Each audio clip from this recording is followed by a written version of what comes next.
नमस्कार, अपना बिहार देख रहे हैं आप। आपके साथ मैं हूं शिप्रा झा। बुलेटिन की शुरुआत करेंगे बड़ी खबर के साथ।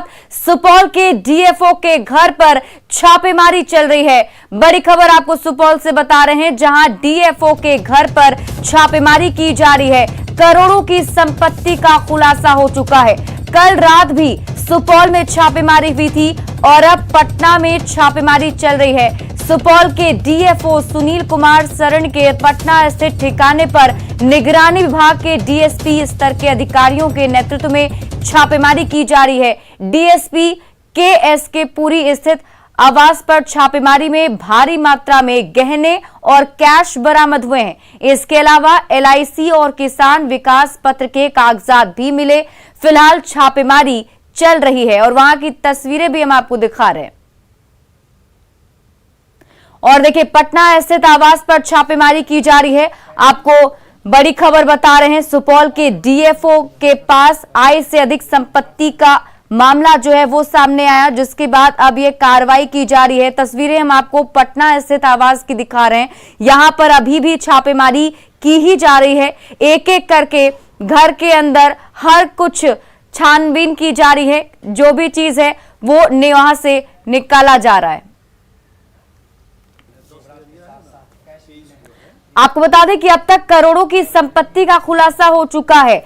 कल भी सुपौल में उनके आवास पर छापेमारी हुई थी और आज पटना स्थित आवास पर छापेमारी की जा रही है। और जो तस्वीरें हम आपको दिखा रहे हैं उसमें आप देख पा रहे होंगे कि टेबल पर किस तरीके से जो भी दस्तावेज मिल रहे हैं, जो ज्वेलरी मिल रही है, जो पैसे मिल रहे हैं, वो सब कुछ वहां पर निकाल कर रखा जा रहा है। कौशल्या शरण स्थित आवास जो इनका पटना में है, वहां पर देखिए छापेमारी की जा रही है। इसमें सोने के गहने, साथ ही साथ कुछ वहां पर 500 और 10 रुपए के नोट के बंडल भी आपको दिखाई दे रहे होंगे। आय से अधिक संपत्ति मामले में सुपौल के डीएफओ सुनील कुमार शरण के ठिकानों पर छापेमारी चल रही है। सुपौल के बाद आज राजधानी पटना में उनके ठिकानों पर निगरानी विभाग की टीम ने दबिश दी है और फिलहाल डीएसपी के नेतृत्व में जो अधिकारी हैं वो छापेमारी कर रहे हैं। यह तस्वीर है उनके एसके पुरी स्थित आवास की, जहां पर इस वक्त निगरानी की टीम उनकी संपत्ति खंगालने में जुटी हुई है। और आप तस्वीरों में देख सकते हैं जो कैश है वो रिकवर किया गया है। इसके अलावा जो ऑर्नामेंट्स है उनको रिकवर किया गया है और एनएससी और किसान विकास पत्र, तमाम जो चीज़ें हैं उनको रिकवर किया गया है। और फिलहाल मूल्यांकन में जुटे हुए हैं जो अधिकारी हैं निगरानी विभाग के, कि आखिरकार कौन कौन सी चीज़ें जो हैं वो रिकवर की गई हैं। केवीसी भी मिला है। इसके अलावा केवीसी के अलावा दूसरी जो चीज़ें हैं उनको रिकवर किया गया और उनका जो मूल्य है उसका आकलन किया जा रहा है। तस्वीरों में ये एसके पुरी आवास की तस्वीर हम आपको दिखा पा रहे हैं और एसके मऊआर जो विजिलेंस डीएसपी हैं उनके नेतृत्व में यह कार्रवाई चल रही है। और क्या कुछ अभी तक मिला है और कहां कहां पर छापेमारी चल रही है पटना में, इस बारे में हम जानकारी ले लेते हैं। किस तरह की ये छापेमारी है और पटना में किन ठिकानों पर छापेमारी चल रही है? सुनील कुमार शरण जी हैं, वन प्रमंडल पदाधिकारी सुपौल। इनके विरुद्ध निगरानी में वैध आय के स्रोत से अधिक लगभग 1,22,000 1,22,60,000 लगभग आय से अधिक संपत्ति के विरुद्ध प्राथमिकी दर्ज की गई थी। तत्पश्चात न्यायालय से सर्च वारंट लेकर के इनके आवास और कार्यालय पर छापेमारी की गई। बिल्कुल, एसके मऊआर डीएसपी विजिलेंस ये बता रहे हैं कि आज जो चीज़ें रिकवर की गई हैं, यहाँ पर है चांदी के जो सिल्वर के कॉइन हैं उसको रिकवर किया गया है। ऑर्नामेंट जो है उसकी भी तस्वीर हम आपको दिखा पा रहे हैं। कैश है और बाकी जो केवीपी वगैरह है और एलआईसी के जो डॉक्यूमेंट्स हैं उनको निगरानी की टीम और जो अफसरान हैं वो खंगालने में जुटे हुए हैं। देखना होगा जब छापेमारी खत्म होती है तो आय से अधिक संपत्ति का ये कुल कितना मामला बनता है। लेकिन प्राइमा फेसी 1 करोड़ रुपए से अधिक का ये मामला बना था और इसी को लेकर निगरानी ने अपने ही स्टेशन, पुलिस स्टेशन में FIR लॉन्च किया था और उसके बाद न्यायालय से जो सर्च वारंट मिला उसको लेकर ये लगातार दूसरे दिन छापेमारी जो है वह चल रही है। देखना होगा जब छापेमारी खत्म होती है तो आखिरकार आय से अधिक कुल कितनी संपत्ति का ये मामला बनता है। संजय कुमार, न्यूज़ 18 पटना। और देखिए, कल रात भी सुपौल में निगरानी विभाग की टीम डीएफओ के आवास पर छापेमारी करने के लिए पहुंची हुई थी और वहां पर भी छापेमारी चल रही थी। और आज की बात की जाए तो पटना स्थित आवास पर छापेमारी की गई। दो तस्वीरें हम आपको दिखा रहे हैं, एक सुपौल की है और एक पटना की है। कल रात की तस्वीर है सुपौल की, जहां करोड़ों की संपत्ति का वहां भी खुलासा हुआ था। वहां पर भी निगरानी विभाग की टीम ने जब छापेमारी की तो एक एक चीज वहां से बरामद किया गया। और साथ ही साथ आज पटना स्थित आवास पर निगरानी विभाग की टीम पहुंची हुई है। अभी भी छापेमारी चल रही है।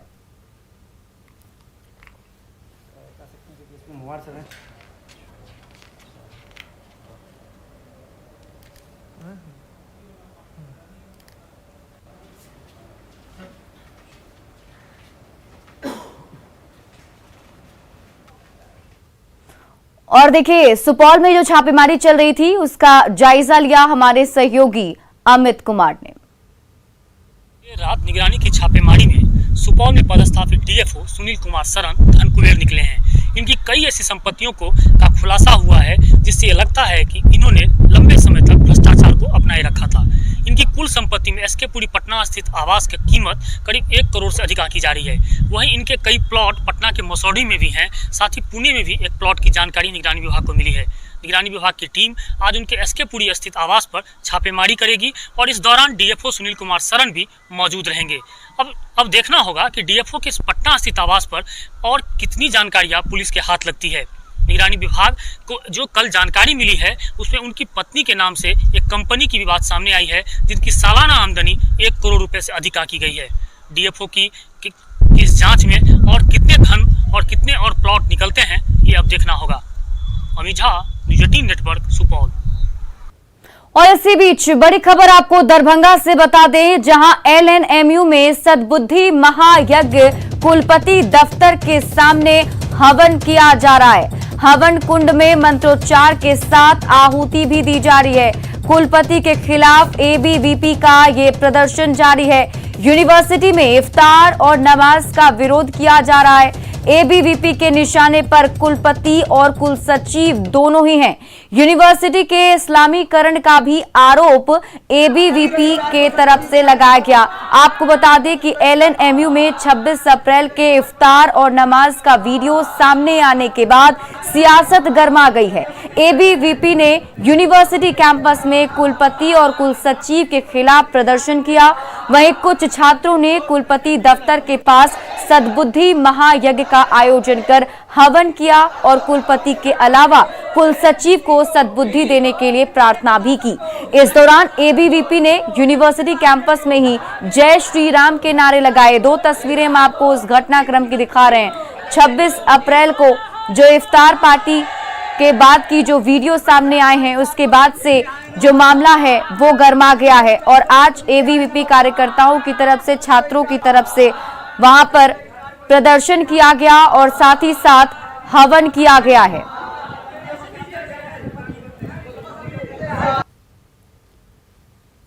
जो इफ्तार पार्टी का आयोजन किया गया था विश्वविद्यालय परिसर में, उसको लेकर हम सभी विचार परिवार के लोगों ने यहाँ पर सद्बुद्धि यज्ञ का आयोजन किया था, जिससे कि जिनका दुर्बुद्धि हो गया था कि शिक्षा के मंदिर में धार्मिक कार्यक्रमों का आयोजन करने का आदेश दिया और किया भी, ऐसे लोगों को सद्बुद्धि प्राप्त हो और वो शिक्षा के मंदिर में केवल शिक्षा देने लेने का कार्य करें। इस सद्बुद्धि के माध्यम से, यज्ञ के माध्यम से उनको सद्बुद्धि मिले, इसलिए यज्ञ का आयोजन किया जा रहा है। मुस्लिम तुष्टीकरण की राजनीतिक होगी तो यहाँ डांडिया भी होगा, दुर्गा पूजा भी होगा और सरस्वती पूजा भी होगा और यहाँ जो है नवरात्रा का फलार भी होगा। और मैं साथ में आपको ये मीडिया के माध्यम से ये भी कहना चाहता हूँ कि सभी धर्मों का सम्मान है, आदर है। एक इफ्तार पार्टी का आयोजन किया गया है। एक तरफ आप बच्चों के भविष्य को अंधकार में जाकर उनका करियर बर्बाद कर रहे हैं और एक तरफ उत्सव का माहौल आप विश्वविद्यालय कैंपस में बना रहे हैं। ये किस तरह का न्याय है और किस तरह का ये आपकी नीति को दर्शाता है? और उसी के विरोध में अखिल भारतीय विद्यार्थी परिषद के द्वारा भ्रष्ट वीसी को, भ्रष्ट क्या कहते हैं आपको, परीक्षा नियंत्रक को, भ्रष्ट हमारे जो है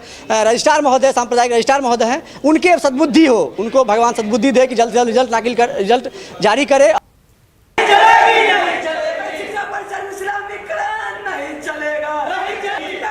तो दरभंगा से आपको एक खबर बता रहे हैं, कुलपति दफ्तर के सामने हवन किया जा रहा है। ये दो तस्वीरें हम आपको वहां के दिखा रहे हैं, देखिए।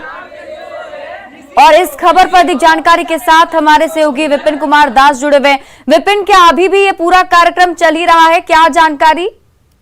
जी, ये कार्यक्रम तो खत्म कर दिया गया है, लेकिन विश्वविद्यालय प्रशासन को ये लोग आके चेतावनी भी दिए हैं कि इस तरह के जो आयोजन किए गए हैं, यदि लिखित रूप से उनका यदि सूचना नहीं था यदि LNMU में, तो उन पर FIR दर्ज किया जाए, अन्यथा यदि उन पर कार्रवाई नहीं होती है तो इन लोगों ने भी कहा कि इसके विरोध स्वरूप और भी कल भी कार्यक्रम करेंगे, जिसको लेके इन्होंने आज सद्बुद्धि यज्ञ भी किया, वहीं गंगा जल से छिड़काव भी किया और लगातार जो है विश्वविद्यालय पर जो इफ्तार का आयोजन किया गया था उन लोगों पर यदि आदेश नहीं दिया गया है तो कार्रवाई की मांग की है। जी, बहुत बहुत शुक्रिया तमाम जानकारी के लिए विपिन। अब आपको बताते हैं कि 26 अप्रैल को LNMU में ऐसा क्या हुआ जिस पर आज ABVP का सद्बुद्धि महायज्ञ करना पड़ा। दरअसल यूनिवर्सिटी कैंपस में 26 अप्रैल को इफ्तार पार्टी का आयोजन हुआ था, जिसके बाद नमाज पढ़ी गई।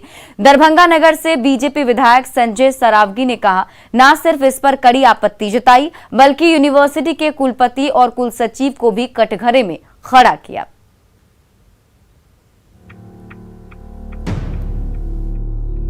यूनिवर्सिटी में इफ्तार, यूनिवर्सिटी में नमाज, यूनिवर्सिटी कैंपस में धार्मिक आयोजन। ये यूनिवर्सिटी है या सियासत का अड्डा? ये तस्वीरें जो आप देख रहे हैं, ये तस्वीरें दरभंगा के प्रतिष्ठित ललित नारायण मिथिला विश्वविद्यालय की है।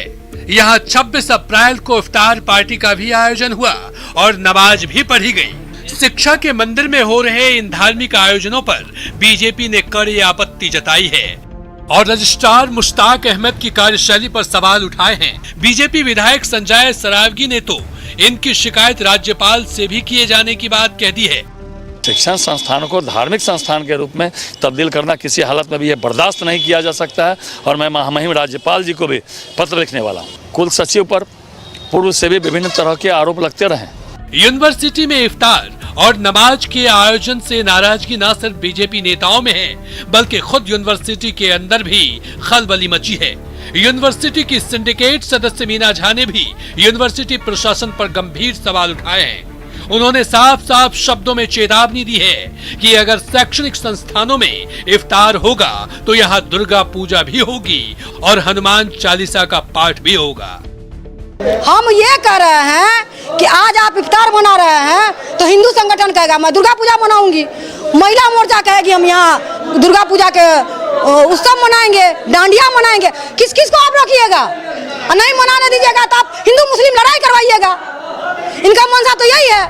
वहीं यूनिवर्सिटी में इफ्तार और नमाज के आयोजन पर यूनिवर्सिटी के रजिस्ट्रार डॉक्टर मुश्ताक अहमद अनजान बने हुए हैं। उन्होंने विवाद से पल्ला झाड़ते हुए कहा कि इससे यूनिवर्सिटी का कोई लेना देना नहीं है। मिथिला विश्वविद्यालय के किसी भी परिसर में कभी भी जुमा की नमाज नहीं हुई है। नहीं, विश्वविद्यालय की तरफ से कोई इफ्तार पार्टी कभी नहीं रखी गई है, इस साल भी नहीं रखी गई है जब से कोरोना हुआ है। उधर यूनिवर्सिटी में इफ्तार और नमाज का आयोजन करने वाले जेडीयू नेता इंजमामुल हक का कहना है कि सारे आयोजन विश्वविद्यालय प्रशासन के आदेश के बाद ही हुई। देखिए, ये जो आयोजन था पूर्व में भी होता आया है, कोरोना काल की वजह से नहीं हुआ था और हमारे छात्र जदयू के साथी और विभिन्न छात्र संगठन के साथियों के साथ मिलकर हम लोगों ने दावते इफ्तार का आयोजन किया था, जिसमें बहुत सारे लोग को आमंत्रित किया था, बहुत सारे लोग आए भी। यूनिवर्सिटी में इफ्तार और नमाज पर बीजेपी जहां हमलावर है, वहीं विश्वविद्यालय प्रशासन बचाव की मुद्रा में है। लेकिन बड़ा सवाल उठता है कि अगर यूनिवर्सिटी ही सियासत का अड्डा बन जाए तो पढ़ाई कहां होगी और शोध कहां होंगे। दरभंगा से न्यूज़ 18 के लिए विपिन कुमार दास की रिपोर्ट। केंद्र में मोदी सरकार के 8 साल पूरे होने के मौके पर 26 मई को बीजेपी पूरे देश में हनुमान चालीसा के पाठ का आयोजन करेगी। केंद्रीय मंत्री अनुराग ठाकुर और बीजेपी महासचिव अरुण सिंह जो हैं, उनकी तरफ से ये जानकारी दी गई है और अब बताया जा रहा है कि 26 मई को पूरे देश भर में हनुमान चालीसा की जो है पाठ कराया जाएगा और इसके अलावा सबके लिए समान कानून, केंद्रीय गृह मंत्री अमित शाह के बयान से पूरे देश में सियासत जो है वो उफान पर पहुंच चुका है। ऐसे में बिहार पीछे कैसे रहता? तो ऐसे में अब बिहार की सियासी पार्टियों ने भी इस मुद्दे को लपक लिया है और इन सब के बीच सीएम नीतीश कुमार का एक पत्र सामने आया जिसे सीएम ने साल 2017 में लिखा था और उसमें इस पर आम सहमति की जरूरत पर जोर भी दिया था।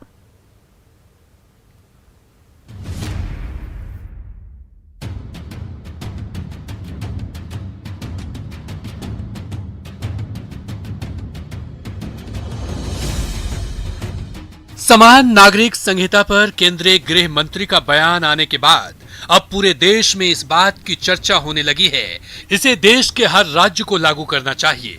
बिहार जैसे राज्य में इस कानून को लागू करने की मांग बीजेपी के द्वारा की जा रही है, लेकिन इसके खिलाफ बीजेपी के सामने नीतीश कुमार मजबूती से खड़े नजर आ रहे हैं।